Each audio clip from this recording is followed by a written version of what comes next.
siang semuanya. Saya sebelumnya mohon maaf karena pada hari ini saya tidak bisa melakukan perkuliahan seperti biasa melalui Google Meet karena sedang ada kegiatan di luar kota. Tapi perkuliahan akan tetap berlangsung ya. Dan saya screen record ini untuk kegiatan perkuliahan tentang ekologi. Dan di sini kita akan belajar tentang terkait ekologi atau ilmu yang mempelajari tentang interaksi suatu organisme dan lingkungannya, gitu ya. Makanya di sini sebutkan judulnya ekologi interaksi antara aku, kamu, dan dia. Sebenarnya ini hanya untuk mempermudah ya, karena secara bahasa lebih dapat kalian gitu. Tapi intinya ekologi itu ilmu yang mempelajari tentang interaksi suatu organisme terhadap lingkungannya, baik organisme itu tingkatnya spesies atau organisimal ataupun nanti tingkatnya populasi, ekosistem, dan lainnya. Kita akan membahas itu lebih lanjut di slide selanjutnya. Oke, capaian pembelajaran untuk hari ini ada 3 ya. Jadi melalui perkuliahan ini kalian diharapkan pertama mampu memahami terkait konsep dasar terkait ekologi ya. Nanti kita akan membuka perkuliahan atau slide ini dengan apa itu ekologi serta ruang lingkup apa yang ada di dalam ekologi. Kemudian yang kedua itu bagaimana kita bisa mengaplikasikan konsep ekologi ini dalam kehidupan sehari-hari. Dan yang ketiga, bagaimana kita bisa mengintegrasikan konsep dasar ekologi dengan semua keilmuan yang relevan sesuai keahlian ya. Oke.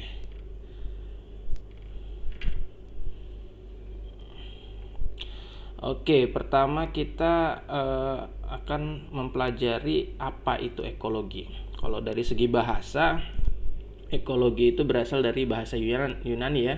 Berasal dari dua kata, oikos yaitu rumah, dan logos yang mempelajari. Jadi sebenarnya ekologi itu adalah salah satu bagian dari sains ya, keilmuan yang mempelajari tentang interaksi antara organisme dan lingkungannya ya. Dan interaksi ini terjadi mulai dari tingkat organisimal, maksudnya adalah tingkat spesies atau organisme, hingga global gitu ya. Bagaimana interaksi organisme dengan lingkungannya atau organisme yang ada dalam suatu biosfer atau tinggal dalam suatu biosfer secara global dengan lingkungan secara biosfer itu sendiri begitu nanti. Oke, ini ruang lingkup kajian ekologi ya. Jadi tadi saya sebutkan ada banyak lingkup sebenarnya, dari tingkat paling rendah itu organisimal gitu ya. Kemudian sampai lingkup biosfer gitu ya. Dan untuk ekologi organisme atau tingkat organisme itu mencakup subdisiplin ekologi fisiologi ya. Fisiologi, ekologi evolusi, ekologi perilaku, struktur, dan perilaku untuk hewan. Kemarin di beberapa pertemuan kita sudah sebenarnya membahas ini dari ekologi fisiologi, tapi kita tidak membahas lebih dalam ya. Kemudian ekologi evolusi kita belum pernah membahas, hanya sedikit membahas tentang bagaimana teori-teori evolusi, termasuk teori yang dicanangkan oleh Darwin maupun Lamarck. Kemudian ekologi perilaku itu kaitannya dengan bagaimana perilaku setiap organisme begitu, karena organisme yang berbeda akan merespon terhadap suatu lingkungan yang berbeda begitu ya. Dan struktur dan perilaku untuk hewan, kita juga sudah membahas sedikit tentang struktur anatomi hewan di pertemuan sebelumnya, dan itu ada kaitannya pasti dengan perilaku hewannya akan seperti apa. Yang kedua itu ekologi populasi ya. Kalau kita berbicara populasi itu kan berarti suatu kumpulan spesies yang sejenis gitu ya. Berarti kalau tikus, kumpulan tikus yang sejenis itu namanya populasi gitu. Kumpulan misalnya ikan nila yang sejenis itu populasi nila gitu. Satu populasi, kumpulan dari spesies yang sama gitu. Di ekologi populasi itu kita menganalisis faktor-faktor yang mempengaruhi ukuran populasi, gitu. Serta bagaimana dan mengapa populasi tersebut berubah seiring waktu, gitu. Jadi maksudnya ukuran populasi itu seberapa besar jumlah individu di dalam suatu populasi. Ada 1000 spesies dalam satu populasi, misalnya spesies ikan ataupun spesies tikus, gitu. Dan bagaimana dan mengapa populasi itu berubah seiring waktu, gitu. Itu kita melihat trennya dari waktu ke waktu. Tahun ini ada populasi tikus di suatu sawah misalnya itu ada 100. Tahun depan itu kemungkinan bisa turun, bisa naik, gitu. Bisa 150 atau bahkan turun menjadi 50. Dan kita mempelajari bagaimana sih dan mengapa sih kok populasi suatu spesies, gitu, atau kumpulan suatu spesies itu berubah seiring waktu. Apa yang mempengaruhinya? Itu ruang lingkup ekologi populasi, ya. Dan kita nanti akan membahas sedikit tentang ekologi populasi. Yang ketiga itu ekologi komunitas, ya. Kalau kita berbicara komunitas itu hubungan antar populasi, gitu. Populasi tikus, kemudian misalnya populasi bekicot, gitu ya, di dalam sawah begitu. Kemudian populasi ular, karena tikus dan ular itu nanti akan berinteraksi melalui proses predasi, ya, dan kompetisi, gitu ya. Dan kita akan di dalam ekologi komunitas itu cakupannya, ya. Jadi mencakup interaksi antar spesies, gitu ya. Antar tikus dengan tikus lainnya, gitu ya. Akan terjadi apa? Kompetisi di sana, gitu. Dan di sini dituliskan interaksi antar spesies seperti predasi, seperti komunitas di dalam suatu komunitas itu ada tikus, ada ular, gitu. Itu sistem atau akan ada interaksi makan dan dimakan, gitu ya, mangsa dan memangsa, gitu. Itu namanya predasi, ya. Dan itu cakupannya masuk dalam ekologi komunitas, gitu. Dan di sini akan mempengaruhi struktur dan organisasi dari komunitas tersebut, gitu ya. Itu yang ketiga, ruang lingkup dari kajian ekologi, ya. Yang keempat sampai keenam dari di sini kita akan membahas di slide ini. Yang keempat itu ada ekologi ekosistem, gitu. Dimana di dalam sebuah ekosistem itu tidak hanya melibatkan organisme-organisme ataupun populasi ataupun komunitas, tapi ini ada kaitannya dengan bagaimana komunitas tersebut atau banyak dari organisme atau populasi itu akan berinteraksi dengan lingkungannya, begitu. Lingkungannya itu apa? Nanti kita akan mempelajari komponen biotik dan komponen abiotik, ya, gitu. Kalau kita berbicara biotik, bio itu kan hidup, ya. Dan abiotik, A itu kan biasanya tidak hidup, ya. A itu maknanya biasanya tidak, gitu. Misalnya moral, amoral.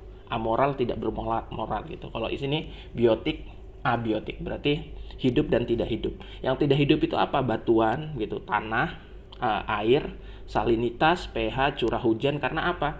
Karena itu akan faktor abiotik itu akan mempengaruhi faktor biotik, begitu. Bagaimana tanah itu akan mempengaruhi spesies-spesies apa yang bisa hidup di sana, gitu. Otomatis tanah dengan jenis gambut, gitu, tanah dengan jenis misalnya batuan larva itu akan berbeda komposisi spesiesnya, gitu ya. Makanya ini mempelajari bagaimana aliran energi dan siklus kimiawi yang terjadi antara organisme dan lingkungannya di sana, ya. Oke. Yang kelima, ini yang lebih besar lagi, ekologi bentang alam, di mana itu akan fokus pada faktor yang mengontrol pertukaran energi. Kalau berbicara pertukaran energi, kita manusia kan energi dapat dari makan, ya, proses makan dan memakan atau makan dan dimakan, gitu sebenarnya. Itu akan terjadi proses pertukaran energi, ya. Dan nanti kalian akan belajar tentang hukum 10%, bagaimana aliran energi dari satu tropik ke tropik lainnya itu hanya bisa efisien dimanfaatkan sebanyak 10% sebenarnya, ya. Dan di sini ada pertukaran material, maksudnya material itu materi, ya. Jadi ada nitrogen, fosfor, karbon dan lainnya. Itu terjadi pertukaran ini dalam bentang alam ini. Kemudian mengontrol organisme di berbagai ekosistem, gitu. Oke. Yang keenam itu merupakan ekologi global atau ekologi biosfer. Sebagaimana kita ketahui, biosfer itu kita berbicara suatu lapisan di bumi tempat tinggalnya suatu atau berbagai macam makhluk hidup. Jadi di sini tingkatnya paling besar, ya. Kalau kalian lihat di gambar di samping ini merupakan biosfer, yaitu bumi, gitu. Dan kajian ruang lingkup ekologi biosfer di sini mencakup bagaimana pertukaran regional energi dan material gitu karena itu akan mempengaruhi apa, fungsi dan distribusi organisme di seluruh biosfer gitu ya. Kita berbicara regional ya di sini, misalnya suatu organisme atau kumpulan organisme atau komunitas di Indonesia gitu akan berbeda dengan di kutub gitu. Dan ada beberapa spesies begitu yang dia bermigrasi sangat jauh ya. Contohnya misalnya ada beberapa jenis penyu belimbing itu dari Indonesia sampai Amerika Serikat dia akan melakukan migrasi. Ada burung, kalau kalian tahu, burung itu juga melakukan migrasi, dan itu akan ada otomatis pertukaran energi secara regional begitu ya, antar benua, antar region yang lebih kecil lagi, dan itu merupakan salah satu lingkup dalam ekologi global atau biosfer ya.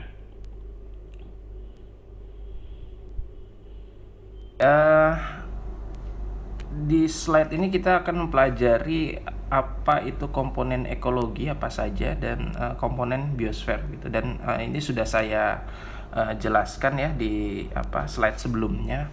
Jadi ada dua terkait komponen ekologi pada umumnya, yaitu pertama komponen biotik dan komponen abiotik gitu. Kalau kita berbicara bio itu kan makhluk hidup ya, berarti semua makhluk hidup merupakan komponen abiotik. Saya komponen abiotik, salah satu komponen abiotik. Kalian seekor ikan, sekumpulan ikan itu merupakan komponen abiotik ya. Dan di sini yang kedua ada komponen abiotik. A itu tidak hidup ya, ada A itu biasanya tidak gitu ya. Dan di sini contohnya adalah suhu, air, salinitas, sinar matahari, ada bebatuan, ada tanah, ada curah hujan, ada udara begitu. Jumlah oksigen itu merupakan komponen abiotik ya gitu. Dan komponen abiotik dan komponen biotik itu akan saling berinteraksi gitu, dan akan saling mempengaruhi satu sama lainnya gitu. Jadi kalau kalian lihat di sini ada gambar, ada dua gambar sebenarnya. Di atas ini ada populasi kuda, dan di bawah ini ada merupakan ada ekosistem, sebenarnya ekosistem terumbu karang gitu ya. Dan kalau di dalam ekosistem terumbu karang kita bahas yang kedua saja. Sini kalian lihat ada penyu, ada ikan, ada karang, ada soft coral ya, hard coral, soft coral gitu. Dan ini ada air di sini ya. Air ini merupakan salah satu komponen abiotik gitu. Sebenarnya di dalam air itu juga tidak hanya air gitu di komponen abiotik, tapi di dalamnya ada suhu gitu. Karena suhu air itu akan berubah-ubah gitu. Dan bagaimana suhu air atau komponen abiotik ini ataupun air itu sendiri itu mempengaruhi komponen biotik gitu ya. Kalau kalian baca gitu ya, bagaimana global warming itu mempengaruhi populasi karang gitu ya. Karang itu tidak bisa hidup pada range suhu yang tinggi gitu, sehingga dia akan sangat sensitif terhadap perubahan suhu gitu ya. Dan air itu merupakan buffer yang bagus terhadap suhu begitu.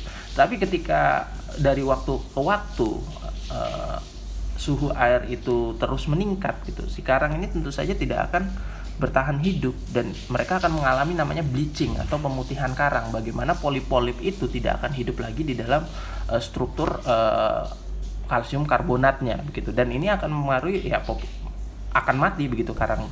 Dan ini merupakan salah satu contoh bagaimana komponen abiotik itu mempengaruhi biotiknya ya, komponen biotiknya begitu. Oke. Yang kedua, selanjutnya kita akan membahas tentang dinamika populasi gitu ya. Kalian sudah tahu populasi, dan kalau bahasa dinamika itu kalian sudah umum ya gitu ya. Dinamika itu bagaimana kehidupan ini berdinamika, berubah gitu ya. Jadi sebenarnya ini bagaimana kita ilmu ini adalah atau cabang ilmu ini merupakan cabang ilmu yang pelajari ukuran dan komposisi populasi sebagai satu sistem yang dinamis gitu. Karena populasi jumlahnya seperti yang saya sampaikan sebelumnya itu akan berubah ukurannya. Ukurannya itu maksudnya jumlahnya ya, dan komposisinya gitu ya. Komposisinya itu ya akan berubah gitu. Yang tua lebih banyak daripada yang muda gitu.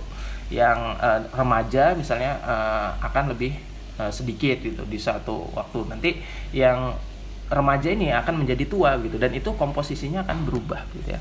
Dan kita sudah tahu kalau populasi itu pasti sekelompok individu dalam satu spesies yang sama gitu ya, yang menempati suatu habitat dan menggunakan sumber daya dengan cara yang sama gitu, dan dipengaruhi oleh faktor-faktor alam gitu.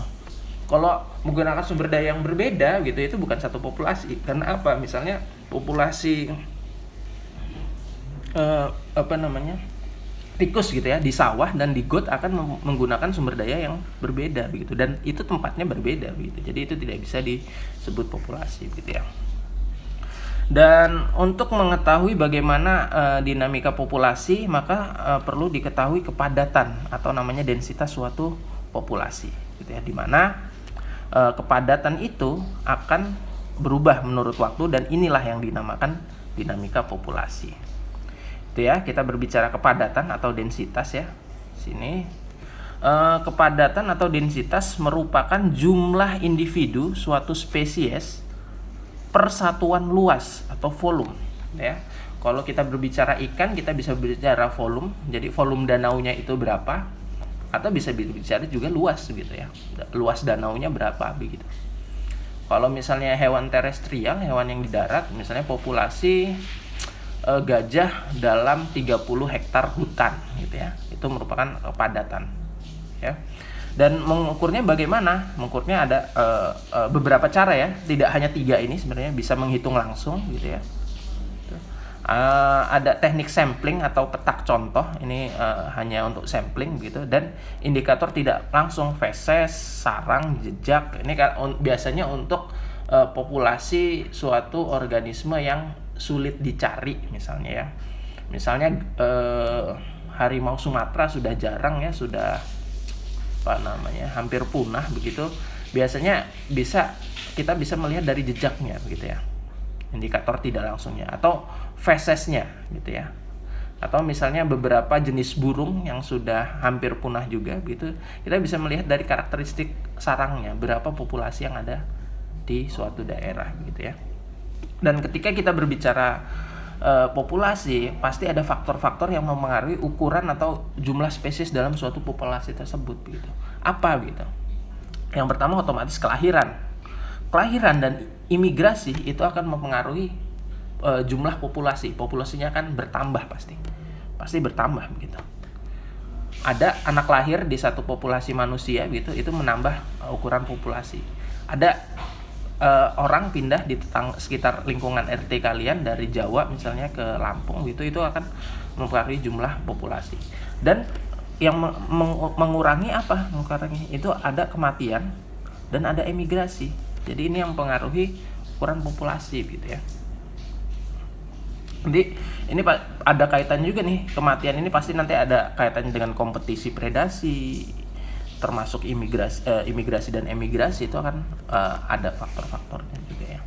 Oke, kita langsung slide selanjutnya. Pola penyebaran populasi di alam ya. Kalau kita lihat, populasi itu ada yang jenisnya mengelompok, ada yang seragam, ada yang acak gitu ya. Kalau kita lihat penguin di sini, pola penyebarannya seragam ya. Dia tidak ada ada pola khusus gitu ya, seperti gambar sini, titik dot di sini. Kalau ikan itu tidak semua ikan ya, ini hanya beberapa jenis ikan, dia polanya mengelompok gitu, namanya schooling, fish schooling atau the schooling of fish gitu ya. Jadi dia beberapa kelompok, misalnya barakuda gitu, kalau kalian tahu barakuda. Tapi ada juga yang kelompoknya acak gitu, ikan juga ada yang acak gitu, tidak hanya mengelompok gitu. Misalnya hiu itu jenisnya pola penyebaran acak gitu ya. Dan faktor-faktor yang mempengaruhi penyebaran populasi itu apa sih? Pertama itu distribusi sumber daya gitu. Otomatis sumber dayanya ada di mana, itu akan mempengaruhi pola penyebaran populasi. Yang kedua, perilaku sosial pada hewan. Kalau di sini seragam ini, yang kedua ini, penguin itu merupakan organisme yang sangat sosial ya gitu ya. Jadi dia berinteraksi antar spesies di dalam suatu populasi, dan ini akan mempengaruhi pola penyebaran populasinya menjadi lebih seragam sebenarnya, kalau dia makhluk sosial yang sangat sosial ya gitu ya. Beda dengan hiu gitu. Hiu bisa acak deh gitu ya, karena perilaku sosial dia akan berbeda gitu. Yang ketiga, faktor lain, misalnya interaksi organisme, ada tidaknya tempat berlindung, oksigen terlalut kalau di dalam air ya gitu. Dan kepadatan dan pola penyebaran populasi merupakan faktor penting untuk analisis dinamika populasi gitu ya. Oke. Selanjutnya, ketika kita berbicara tadi, kita sudah berbicara populasi, kemudian pola penyebarannya bagaimana, kita bahas tentang pertumbuhan populasi gitu ya. Pertumbuhan populasi tadi kalau kita bisa lihat, populasi itu bertambah atau tumbuh itu dari mana? Dari kelahiran ataupun dari imigrasi ya. Gitu. Dan di sini ada dua macam sebenarnya model atau tipe pertumbuhan populasi. Ada model eksponensial dan ada model logistik nanti ya gitu ya. Kalau kita berbicara model eksponensial itu individu-individu seragam dengan laju reproduksi konstan sepanjang tahun. Ini ciri-cirinya ya. Kemudian ciri-ciri yang kedua itu tidak ada persaingan di antara individu-individu gitu ya. Dan ini ciri-ciri yang penting juga, yaitu selalu tersedia ruang dan makanan untuk mendukung populasi gitu ya. Yang ketiga, jarang terjadi di alam gitu. Karena apa? Karena di alam tidak selalu ruang itu tersedia, tidak selalu makan itu ada begitu ya. Makanya disebut jarang terjadi di alam. Terus terjadinya di mana, Pak? Terjadinya di laboratorium biasanya gitu. Gitu. Makanya ini kalau kita lihat eksponensial, pertumbuhan eksponensial atau model eksponensial itu selalu begini selalu nanti saya pindahkan slide-nya, selalu terus naik gitu ya, atau disebut juga kurva pertumbuhan J, bentuknya mirip J gitu. Karena apa? Makanan selalu tersedia, ruangan selalu tersedia. Ini biasanya pada ini bakteri ya, dia pertumbuhannya eksponensial ya. Misalnya di dalam bakteri tersebut udah laju pertumbuhannya tinggi, jumlah populasinya ya maksudnya tinggi, kemudian ditambah lagi nutrien, jadi dia terus tumbuh gitu ya. Yang kedua, yang umum dan sangat sering terjadi di alam, yaitu pertumbuhan populasi dengan model logistik. Ciri-cirinya ada banyak ya. Pertumbuhan dipengaruhi ukuran populasi, daya dukung habitat itu terbatas, dan banyak terjadi di alam. Kurva pertumbuhannya apa? Bentuknya S gitu ya. Ini contohnya ya. Karena apa? Karena dia mempunyai daya dukung lingkungan gitu ya. Nanti kita belajar tentang daya dukung lingkungan atau carrying capacity kalau bahasa gaulnya gitu ya. Kalau kita lihat dari garis, misalnya ada 0 populasi, dia terus tumbuh. Dia makan, tumbuh, populasinya bertambah dari 100 menjadi 200, 300, 400 sampai pada misalnya ini 600. Di titik 600, makanan itu juga hanya tersedia 600 gitu ya. Otomatis ada yang kompetisi, ada predasi gitu untuk mempertahankan wilayahnya, untuk mendapat makanan, sehingga dia akan stagnan gitu di suatu titik ketika sumber dayanya mulai habis. Dan ini yang banyak terjadi di alam ya. Jadi yang kedua ini kita selanjutnya ini pertumbuhan populasi ya. Nah, ini saya berbicara tentang daya dukung lingkungan atau carrying capacity. Ini kaitannya dengan yang ini gitu ya.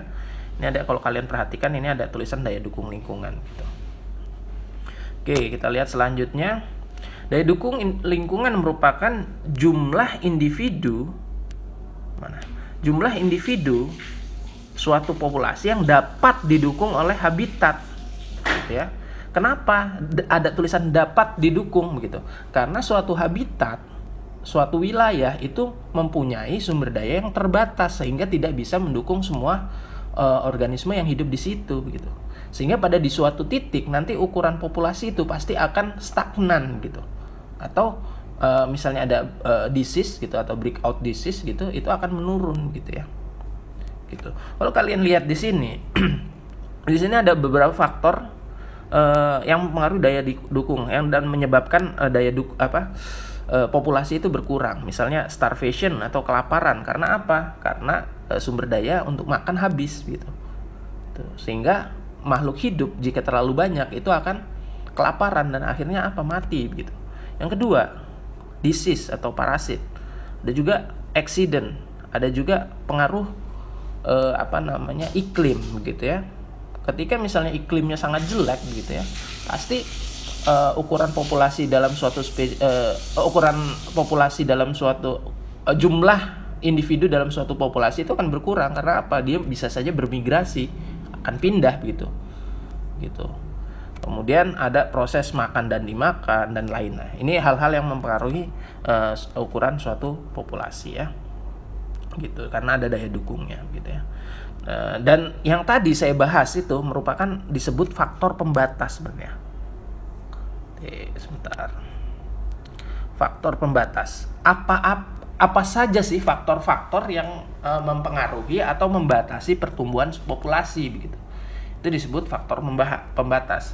Ada kaitannya faktor pembatas itu dengan kepadatan gitu ya. Semakin padat otomatis banyak faktor faktor pembatasnya ada banyak gitu ya. Contohnya apa? Makanan dan ruang gitu. Misalnya kita dalam suatu ruangan begini ya, satu ruangan kelas itu kepadatannya harusnya ruangan kelas itu 100 orang satu ruangan kelas, tapi diisi oleh 200 orang, padahal makanan yang ada di ruang kelas itu hanya 50 misalnya.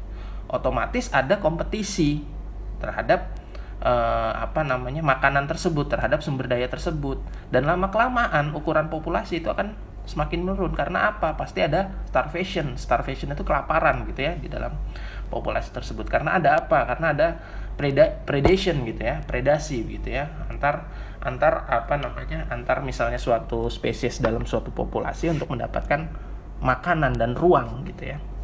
Dan ada juga faktor pembatas yang tidak bergantung pada kepadatan. Contohnya apa? Iklim, bencana alam itu tidak bergantung pada kepadatan. Otomatis bencana alam begitu itu akan mengurangi populasi gitu ya dari suatu spesies gitu. Misalnya tsunami di Aceh itu merupakan salah satu faktor pembatas untuk pertumbuhan populasi. Adanya tsunami di Aceh mengurangi populasi manusia di sana gitu ya. Dan itu berarti bagaimana faktor-faktor yang membatasi pertumbuhan suatu populasi. Itu contoh pada manusia ya. Oke, selanjutnya strategi bertahan hidup. Jadi setiap makhluk hidup itu mempunyai strategi bertahan hidup ya. Di sini ada strategi bertahan hidup yaitu tipe seleksi R dan tipe seleksi K gitu ya. Tipe seleksi R itu dia ciri-cirinya tumbuh sangat cepat dengan pola J. Ya, pola J itu seperti tadi ya, pola pertumbuhan eksponensial yang kurva pertumbuhannya itu seperti ini terus meningkat gitu ya. Dan yang kedua, tipe seleksi K ini kepadatan mendekati daya dukung lingkungan gitu ya. Ini seperti model logistik tadi ya gitu. Oke, bedanya apa gitu. Sini dijelaskan dalam tabel ini beberapa poin ya, perbedaan antara tipe bertahan hidup makhluk hidup seleksi R dan seleksi K ya. Yang pertama dari tipe atau reproduksinya ya, dari komponen reproduksinya gitu ya. Tipe seleksi R itu menghasilkan keturunan dalam jumlah besar dan tidak melakukan pemeliharaan anak gitu ya. Beda dengan seleksi K itu menghasilkan keturunan sedikit dan melakukan pemeliharaan anak. Contohnya apa? Kita langsung contoh ke hewannya ya, contoh makhluk hidupnya. Tungau, serangga, dan gulma itu tipe bertahan hidup seleksi R. Sedangkan badak Sumatera, beruang begitu, manusia itu tipe seleksi K. Karena apa? Badak Sumatera, harimau Sumatera gitu contohnya, beruang itu menghasilkan keturunan sedikit. Jadi dia beruang tidak menghasilkan 1000 anak setiap musim kawin gitu, satu ekor beruang gitu. Dia hanya misalnya 1 anak gitu. Dan melakukan apa? Pemeliharaan anak gitu. Itu bedanya ya tipe seleksi K. Beda dengan tungau atau serangga itu bisa ribuan gitu, lebah bisa ratusan ribuan gitu. Ya. Yang kedua, dari jenis ukuran dan umur organismenya ya. Biasanya kalau tipe bertahan hidupnya seleksi R gitu ya, atau seleksi R itu dia tubuhnya kecil dan umurnya pendek gitu ya. Kita tahu tungau, serangga kan hidup tidak puluhan tahun ya. Umurnya pendek begitu ya. Kemudian kalau tipe bertahan hidup seleksi K itu tubuhnya besar dan umurnya panjang begitu ya.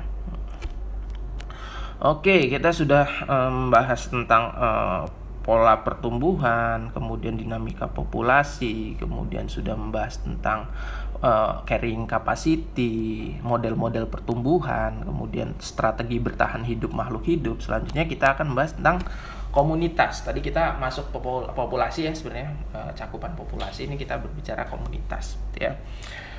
Oke, untuk komunitas kita awali dengan pengertian ya. Komunitas itu adalah asosiasi seluruh populasi pada habitat yang sama gitu ya. Jadi misalnya habitatnya terumbu karang tadi ya. Berarti ada populasi apa? Ada populasi karang, ada populasi ikan, ada populasi penyu, ada populasi soft coral atau karang lunak, ada populasi mikroorganisme di dalam situ dan banyak sekali ya. Dan itu berarti ya ini asosiasi seluruh populasi yang ada pada habitat yang sama. Oke, komunitas itu mempunyai keragaman, mempunyai stabilitas dan mempunyai struktur trofik gitu ya. Struktur trofik itu nanti kaitannya dengan predasi ya dan aliran energi sebenarnya di dalam suatu komunitas. Oke, berbicara keragaman, kita berbicara satu dulu ya. Nih, keragaman. Keragaman merupakan ya dari bahasanya ragam ya, apakah beragam atau tidak gitu. Kalian sudah tahu sebenarnya. Oke, tapi dari definisi di sini diberikan adalah variasi spesies dalam suatu komunitas ya. Di sini ada dua komponennya. Yang pertama itu adalah species richness. Itu dalam perhitungan komunitas biasanya nanti kalau dari skripsi ada yang memakai species richness atau relative abundance ya. Kalau species richness itu padanan bahasa Indonesianya adalah kekayaan spesies, yaitu jumlah spesies dalam suatu komunitas, jumlah spesiesnya ya, jumlah spesiesnya. Nanti ada contohnya setelah ini. Yang kedua adalah relative abundance atau kelimpahan relatif. Itu merupakan jumlah individu masing-masing spesies pada suatu komunitas ya. Oke, kita lihat contohnya langsung di sini diberikan ada komunitas A dan ada komunitas B. Kalau kita berbicara kekayaan spesies atau species richness, kedua komunitas ini sama-sama mempunyai kekayaan spesies, yaitu 4. Ada apa aja? Ada rusa, ada serigala, ada beruang, ada badak. Sini sama di komunitas B. Mereka punya rusa, serigala, beruang, dan badak. Tetapi mereka mempunyai relative abundance atau kelimpahan berbeda. Karena apa? Makna dari atau definisi dari relative abundance adalah jumlah individu suatu spesies dalam suatu komunitas gitu. Individunya, kalau kalian lihat di sini, rusa di komunitas A ada 50. Sedangkan rusa di komunitas B ada 20. Itu sudah berbeda gitu. Serigala ada 20 di komunitas A, sedangkan serigala di sini ada 10 gitu ya. Itu berbeda gitu ya. Oke, kita berbicara tentang keragaman tadi ya. Keragaman, di mana keragaman itu ada komponennya species richness dan relative abundance ya. Selanjutnya ada stabilitas. Stabilitas itu merupakan kemampuan komunitas untuk bertahan terhadap gangguan dan kembali ke komposisi awal. Gangguan ini seperti apa, Pak? Gangguan ini seperti misalnya ada badai, ada bencana alam. Pasti kan itu akan mempengaruhi ukuran populasi gitu. Bagaimana populasi itu dapat bangkit kembali lah istilahnya, mencapai ukuran populasi yang sama, itu stabilitas, supaya ukurannya stabil intinya. Dan stabilitas ini banyak terminologinya ya sebenarnya. Kalau di tempat saya di kelautan itu kita kurang sering menggunakan terminologi stabilitas, lebih menggunakan terminologi daya lenting lingkungan gitu ya, daya lenting lingkungan gitu ya, atau daya lenting suatu komunitas gitu. Bagaimana komunitas itu ketika terjadi gangguan, misalnya bencana alam, ada kerusakan ekosistem, itu bisa kembali ke ukuran populasi awalnya gitu ya. Gitu. Atau kalau bahasa Inggrisnya biasanya kita menyebutnya resilience ya. Oke, yang selanjutnya setelah keragaman, stabilitas, ada struktur trofik ya. Oke, dan sudah saya jelaskan sebelumnya, struktur trofik ini kaitannya dengan predasi ya, predasi atau hubungan makan-makan antara predator dan mangsanya begitu ya. Oke, ini terkait komunitas, dan kita akan berbicara interaksi dalam komunitas tersebut ya. Di sini bagaimana interaksi antar populasi dalam suatu komunitas, ataupun bagaimana interaksi antar spesies antar populasi di dalam suatu komunitas. Pertama pasti ada pemangsaan, dan ini sudah beberapa kali saya sebutkan, itu merupakan interaksi di dalam suatu komunitas. Ada yang menjadi mangsa, ada yang menjadi predatornya gitu ya.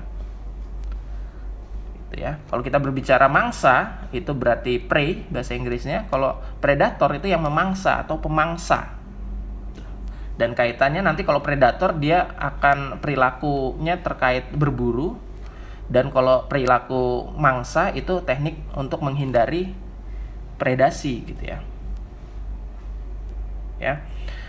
Oke, jadi pemangsaan yaitu organisme yang memakan organisme lain untuk keperluan hidupnya. Ini ada kaitannya hewan dimangsa oleh hewan, tumbuhan dimakan oleh hewan, hewan dimakan oleh tumbuhan. Dan kalau kita lihat di grafik ini, ada keseimbangan antara populasi predator dan mangsa begitu ya.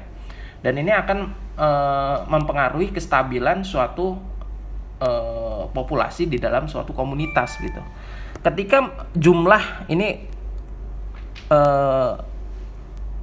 aksis untuk Y dan aksis X ya, itu kaitannya waktu versus kepadatan. Oke, ketika jumlah mangsa naik, jumlah predator juga akan naik gitu. Ketika jumlah predator sudah naik gitu, otomatis organisme yang dimangsa akan banyak gitu, karena predatornya naik, dan itu akan mulai turun lagi jumlah mangsa. Dan ini saling beriringan gitu, dan itu menimbulkan keseimbangan populasi gitu antara predator dan mangsa gitu ya. Jadi tidak pernah predator itu selalu kurvanya itu eksponensial gitu, atau kurva J begitu. Pasti ada suatu titik dia akan turun lagi, karena apa? Jumlah mangsanya berkurang karena udah dimakanin banyak gitu ya. Ketika jumlah mangsanya berkurang, predatornya mati gitu ya, dan itu akan mempengaruhi ukuran populasi dari predator tersebut gitu ya. Dan itulah kestabilan atau keseimbangan dalam suatu komunitas ya, ekosistem. Oke, yang kedua, interaksi antar dalam komunitas yaitu kompetisi, di mana kompetisi ini dibagi dua, intraspesifik dan interspesifik. Kalau kita berbicara intra ya, itu kompetisi antara spesies yang sama. Ingat, intra itu spesies yang sama untuk memperebutkan sumber daya yang sama otomatis. Kalau kita berbicara inter, itu kompetisi antar spesies yang berbeda memperebutkan sumber daya yang sama. Kalau kita lihat contoh di sini, ada singa ya, itu merupakan kompetisi spesies yang sama, berarti intraspesifik ya. Dan pasti ada sebuah akibat dari adanya suatu kompetisi antara baik itu spesies yang sama ataupun spesies yang berbeda gitu. Ketika ada kompetisi, pasti ada pembagian sumber daya, makanan atau ruang gitu. Kalau ini misalnya singa dengan singa, itu bisa saja memperebutkan wilayah teritori ya, ruang gitu, atau memperebutkan makanan gitu, atau memperebutkan misalnya musim kawin gitu dengan suatu betina singa juga begitu ya. Yang kedua, akibatnya apa? Adanya migrasi. Yang kalah itu akan bermigrasi ke daerah yang lain atau teritori lain gitu. Atau paling fatalnya ada kematian bagi spesies yang kalah gitu. Itu akibat dari adanya kompetisi ya. Oke, setelah kita mempelajari interaksi predasi gitu ya, ada kompetisi, selanjutnya ada simbiotik gitu atau simbiosis gitu. Dan ini kalian sudah familiar ya. Jadi kalau simbiosis itu interaksi antara dua atau lebih spesies, di mana satu spesies hidup di dalam atau di luar tubuh spesies lain gitu ya. Dan ini ada yang saling menguntungkan, ada yang merugikan, atau ada yang tidak terpengaruh sama sekali ya. Ini tipe interaksinya ya. Kalian bisa lihat di sini ya, contohnya bagaimana parasitisme tipe interaksi itu akan mempengaruhi satu spesies itu berdampak positif, sedangkan yang lainnya negatif gitu ya. Yang kedua mutualisme, mutual itu sama-sama menguntungkan gitu ya. Dan ada komensalisme ya, salah satu mendapat keuntungan, yang satunya itu ya tidak merasakan apa-apa gitu. Ada dia oke, tidak ada dia juga oke gitu ya. Oke, ada 3 bentuk ya tadi, ada interaksi itu, ada predasi, ada kompetisi, dan ada simbiotik gitu ya. Oke, kita sudah belajar tentang populasi, sudah belajar tentang komunitas, dan ini masuk ke ekosistem, di mana ketika kita belajar ekosistem itu nanti ada interaksi antara komunitas dan lingkungannya ya. Jadi ini saling apa ya? Berorganisasi dari tingkat rendah sampai tingkat tinggi ya. Jadi kita populasi masuk ke ekosistem, populasi masuk ke komunitas, baru masuk ke ekosistem gitu ya. Dan interaksi yang terjadi di ekosistem itu akan berbeda tentunya ya. Di sini ada 2 interaksi yang dicontohkan, yaitu interaksi aliran energi dan siklus materi ya. Di sini kalau kita berbicara aliran energi, yaitu energi cahaya matahari didapatkan oleh produsen, di sini tanaman, nanti tanaman dimakan oleh misalnya suatu serangga atau dimakan oleh cacing, kemudian cacing ini atau serangga ini dimakan oleh hewan lainnya, itu akan ada aliran energi gitu ya. Kemudian kalau siklus materi, yaitu siklus nitrogen, siklus fosfor, siklus karbon yang ada di dalam suatu ekosistem ya, dan itu terjadi siklusnya ya. Oke, sini kita belajar aliran energi. Tadi ada 2 ya, aliran energi dan siklus materi. Ketika kita membahas tentang aliran energi, kita membahas tentang energi yang mengalir melalui hubungan makan dan dimakan. Dan ini kaitannya dengan tingkat tropik, atau nanti kaitannya ketika hubungan makan dan dimakan itu kaitannya dengan predasi ya. Gitu. Dan di sini juga aliran energi dari produsen ke konsumen itu tidak efisien karena sebagian hilang dalam bentuk panas. Dan ini kaitannya dengan apa? Dengan hukum termodinamika. Ada 2 hukum ya. Ada hukum termodinamika 1 dan 2 gitu ya. Bagaimana energi itu sebenarnya tidak bisa diciptakan, tidak bisa dihancurkan gitu, tapi bisa ditransformasi begitu. Tapi energi yang ditransformasi itu tidak efisien gitu. Bentuk yang keluarnya itu kebanyakan panas gitu ya. Panas gitu. Makanya di sini disebutkan ada hukum 10% gitu. Jadi bensin ya, contohnya bensin sebagai sebuah energi untuk menggerakkan sebuah mesin, itu efisiensinya itu tidak sampai 50% gitu. Sisanya panas gitu. Makanya mesin itu panas karena apa? Karena energi itu dirubah dalam bentuk entropinya itu panas gitu. Hukum termodinamika 2 ya. Dan di sini ada ketika kita berbicara tingkat trofik, hubungan makan dimakan, aliran energi antara satu spesies ke spesies lain, di sini kita berbicara hukum 10%. Di mana hanya 10% dari energi yang didapat pada bawahnya itu dapat dimanfaatkan oleh tingkat trofik di atasnya begitu ya. Di sini kalau kita berbicara produsen, konsumen primer, konsumen sekunder, tersier sampai quarter, itu hanya 10% yang dimakan oleh konsumen primer dari produsen yang bisa dimanfaatkan untuk kehidupannya gitu. Sisanya jadi panas gitu. Makanya kita makan gitu ya, sesuatu gitu, kita bisa berkeringat, kita bisa merasakan panas, kita bisa merasakan lebih hangat di tubuh. Karena apa? Energi yang dimakan itu berubah dalam bentuk energi panas gitu. Energi yang dimakan itu apa? Energi dalam bentuk energi organik itu ya gitu. Kimia, energi kimia. Makanan itu kan kimia gitu ya. Dan ini kaitannya dengan aliran energi dalam suatu ekosistem ya gitu ya. Karena kalau ekosistem kita kaitannya berbicara banyak populasi dalam banyak komunitas gitu dalam suatu ekosistem. Oke, yang kedua aliran energi, yang kedua yaitu siklus materi, di mana ada pertukaran bahan atau materi yang berlangsung melalui berbagai macam siklus.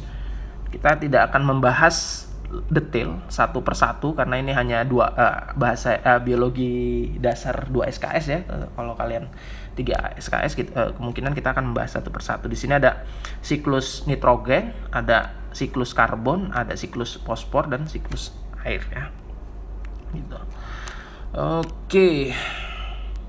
Di sini ada distribusi geografi biodiversitas gitu ya. Bagaimana distribusi spesies itu berhubungan dengan garis lintang, di mana hubungannya yaitu daerah tropis itu mempunyai biodiversitas yang sangat tinggi dibandingkan daerah dengan lintang yang rendah. Maksudnya lintang rendah itu apa? Kutub dan subtropik gitu ya. Oke, ini disebutkan daerah lintang rendah atau daerah tropik umumnya mempunyai keragaman lebih tinggi dibandingkan daerah dengan lintang sedang atau lintang tinggi gitu ya. Ya.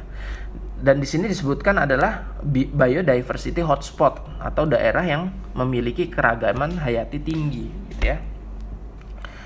Sini ada sebuah map gitu ya, dan kalau kalian lihat ya, di sini ada legendnya gitu, legendanya, di mana hotspot biodiversitas itu ditandai dengan warna yang ini gitu ya. Dan kalau kita lihat daerah dengan lintang rendah yaitu di daerah tropis itu mempunyai biodiversity hotspot yang lebih tinggi. Apalagi di sini kalau kalian lihat Indonesia sini, itu kalau kita di kajian kelautan Indonesia disebut juga coral triangle atau segitiga terumbu karang dunia. Karena apa? Karena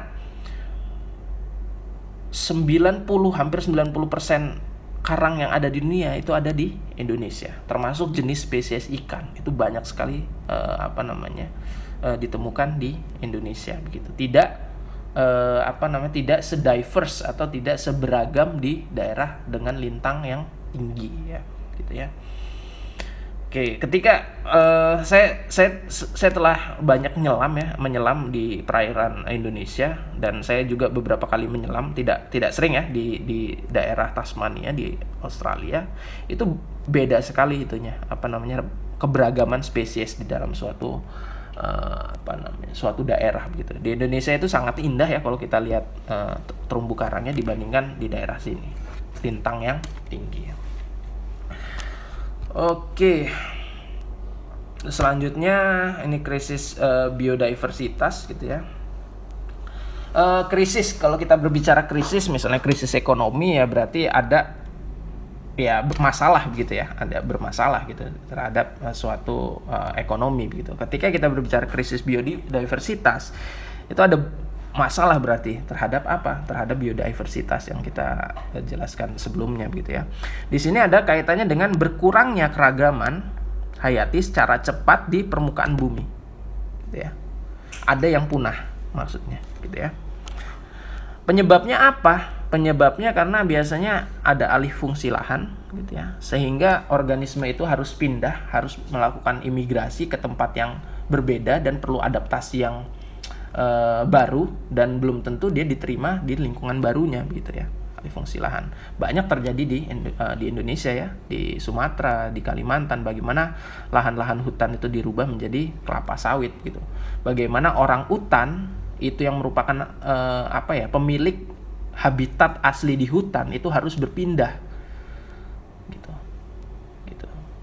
Dan bagaimana orang hutan dianggap sebagai hama oleh petani sawit gitu ya, padahal itu ya rumahnya dulunya begitu ya. Itu terjadi alih fungsi hutan, alih fungsi lahan ya, tidak hanya hutan sebenarnya. Yang kedua, pembalaan liar, itu sudah jelas. Yang ketiga, perburuan liar, dan banyak lainnya begitu ya, penyebaban krisis gitu. Ada yang faktornya manusia, ada yang faktornya alam gitu. Dan di sini ada suatu grafik di Red List 2019, ada 10 negara dengan spesies yang terancam punah, endangered species gitu. Salah satunya Indonesia menempati urutan kedua gitu dari 10 negara dengan jumlah spesies yang terancam punah gitu ya. Ada sekitar 583 spesies terancam punah di Indonesia di data tahun 2019 gitu ya. Paling tinggi Meksiko ya. Gitu. Dan kalau kalian perhatikan di sini ada Meksiko, Indonesia, Madagaskar, India, Kolombia, itu merupakan negara-negara yang berada di lintang rendah tadi ya, di hampir mendekati tropis gitu. Oke, ini faktor-faktor yang mengancam biodiversitas yang menyebabkan krisis biodiversitas. Di sini ada kerusakan habitat seperti akibat alih fungsi lahan, ada tambang, ada polusi, ada kegiatan hutan, ada perkembangan daerah urban gitu ya, dan pertumbuhan manusia gitu ya. Ada eksploitasi yang berlebihan yang tidak menerapkan sistem sustainable atau berkelanjutan gitu. Misalnya kalau di Australia itu penangkapan suatu spesies ikan itu dibatasi dan harus punya license atau punya surat izin lah, kayak SIM gitu. Ketika saya ingin menangkap abalon itu adalah sebuah organisme laut kerang-kerangan tapi mempunyai nilai ekonomis tinggi.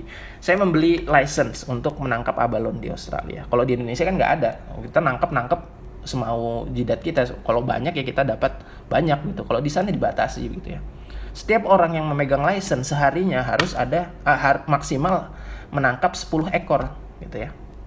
Lebih dari 10 ekor itu ada ranger atau ada polisi hutan di sana yang keliling, kita dapat itu denda yang sangat besar gitu ya. Berbeda dengan Indonesia, kita tidak ada penerapan terkait bagaimana jumlah eksploitasi maksimal yang bisa diambil oleh manusia. Kita di sini ada burung di samping rumah aja bisa orang tembak gitu. Kalau di sana di negara-negara maju nggak ada itu proses-proses kayak gitu. Makanya disebutkan eksploitasi yang berlebih. Belum ada, ini kaitannya dengan aturan ya, manajemen dari sebuah negara sebenarnya. Kemudian yang paling unik ini spesies eksotik gitu atau alien species sebenarnya, atau banyak sebenarnya bahasanya ya. Ada exotic species, ada alien species, ada ada cryptic species gitu, banyak bahasanya itu ya.